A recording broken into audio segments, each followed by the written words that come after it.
राज्यभरात महिलांवरील अत्याचारांच्या घटनांमध्ये दिवसेंदिवस वाढ होत आहे। मागील काही दिवसात राज्यातील विविध भागात महिला अत्याचाराच्या घटना घडलेल्या आहेत। या वाढत्या महिला अत्याचाराच्या विरोधात आज राज्यभरात आंदोलन करण्यात येत आहेत। या आंदोलनाच्या दिवशीच मुंबईतील अल्पवयीन मुलीवर अत्याचार झाल्याची घटना उघडकीस आली आहे। मुंबईतील ओशिवारामध्ये एका अल्पवयीन मुलीवर अत्याचार झाल्याची धक्कादायक घटना घडली आहे।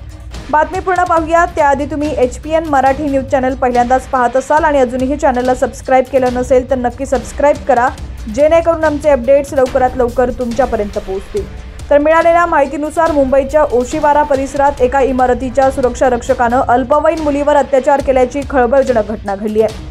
17 वर्षीय मुलीला बळजबरीनं बाथरूममध्ये नेत बलात्कार केल्याची घटना घडली आहे। ओशिवारा पोलीस स्टेशनच्या हद्दीतील हा धक्कादायक प्रकार आहे। 37 वर्षीय सुरक्षा रक्षकानं केलेल्या संतापजनक कृत्यानंतर ओशिवारा परिसरात खळबळ उडालेली आहे।